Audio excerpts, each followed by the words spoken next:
साहब ने कहा, सब चारों का मंथन किया, संसार में देखा कि विभिन्न मत सिद्धांत किस आधार पे है, तो उनका आधार कुछ नहीं, केवल मनोकल्पित कल्पना ही मात्र निकला। उससे किसी का कोई भला नहीं होता है कि अपना मार्ग छोड़ के फिरे उजाड़ उजाड़। हमने अपना मार्ग छोड़ दिया, हम उजाड़ उजाड़ में घूम रहे हैं, जंगलों में घूम रहे हैं, भटक रहे हैं। अपना मार्ग क्या है कि जो मार्ग हमको हमारे तक पहुंचा दे, जो मार्ग हमारे तक पहुंचता हो वो हमारा मार्ग है, और जो दूसरों तक पहुंचता हो वो अपना मार्ग नहीं है।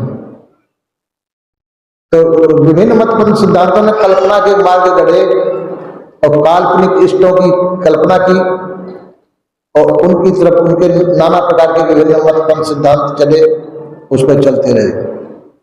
सदगुरु श्री कबीर साहब ने कहा कि तुमको किसी दूसरे मतपन्न सिद्धांत पर जाने की आवश्यकता नहीं, तुमको तो अपना मत चाहिए, अपने मत पे चलो, अपने आप जो तुम्हारे को तुम्हारे तक ही पहुंचा दे।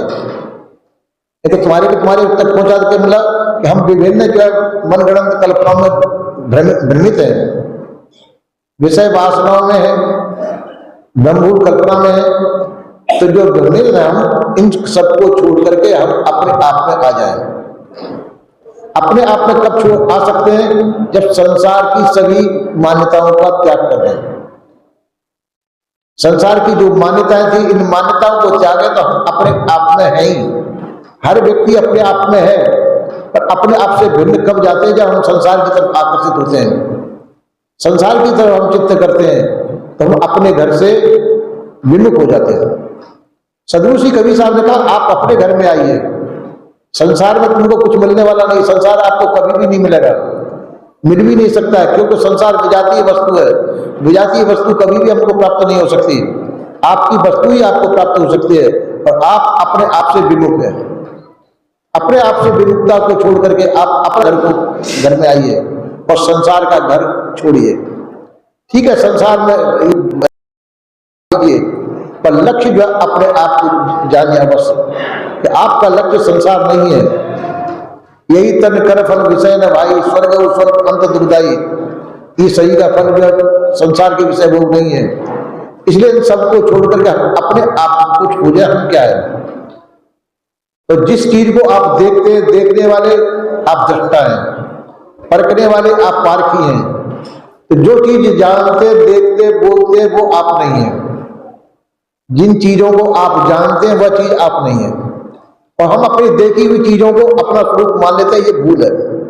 सदगुरु श्री कबीर साहब का कहते हैं कि आप दृष्टा हैं, दृश्य नहीं है। दृश्य को छोड़कर के आप अपने दृष्टा स्वरूप में आइए, अपने आप में स्थित होइए। ये दृश्य जो जगत है, ये पंच भौतिक है, जड़ है, ये आपका कोई भला नहीं कर सकता है। पर हम जो संसार में भूले हुए हैं, संसार की मनोरमता को देख के संसार में भ्रमित हो जाते हैं, वो अपना घर छोड़ देते हैं। सदगुरु श्री कबीर साहब का कहना है कि आप अपने घर में आइए। अपना घर अपने से भिन्न नहीं, आप जहां हैं वहीं स्थिर हो जाइए। जहां पे आप हैं वहीं पे आप रुकिए, इधर उधर न भटके। तो जहां अपने आप में आप स्थिर हो जाएंगे वो आपका घर है।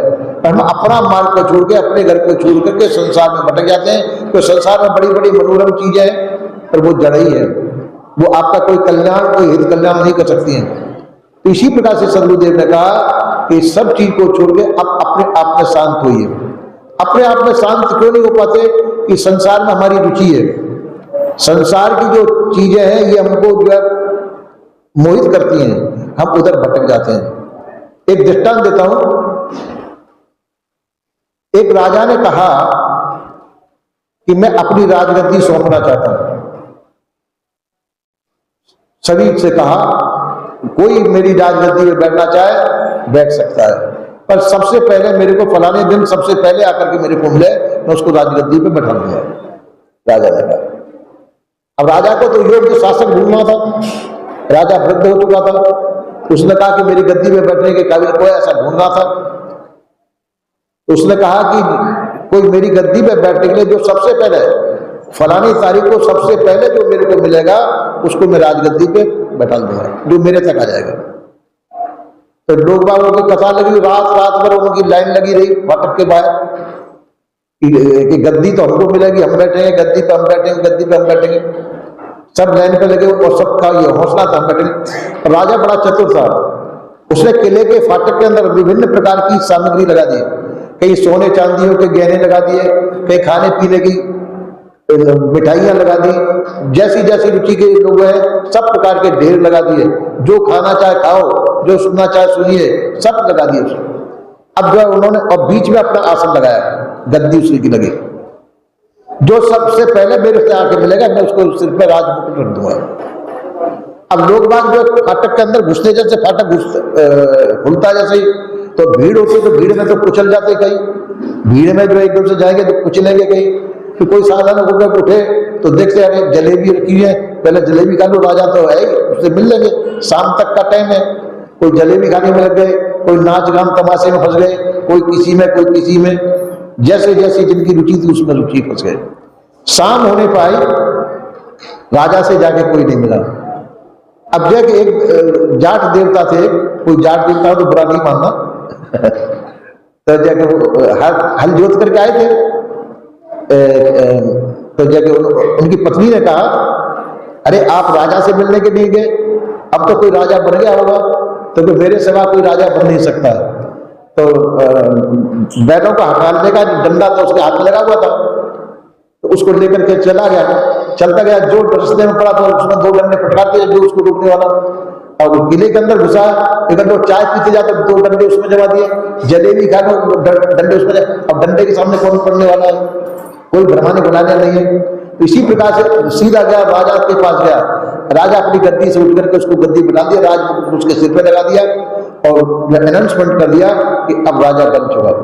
अब जो सवेरे से जो पहरा दे रहे थे हम राजगद्दी बैठ गए, वो हल्ला गुल्ला मचाने लगे, हमको तो पूरा दिन हो गया और ये अभी अभी आया और अभी उसके बाद गद्दी बना दिया, तो सब लोग इस प्रकार से कहने लगे।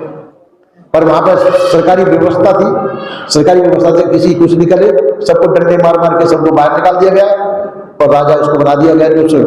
इसी प्रकार से हम जो संसार में रहते हैं सब अपना कल्याण चाहते हैं, सब अपना कल्याण चाहते हैं, पर अपना कल्याण का कार्य नहीं करते। संसार में विषय भोगों में हम भ्रमित हो जाते हैं, संसार में ही लगे रह जाते हैं, कोई नाचने में, कोई गाने में, कोई खाने में, कोई पीने में, कोई व्यवस्था में,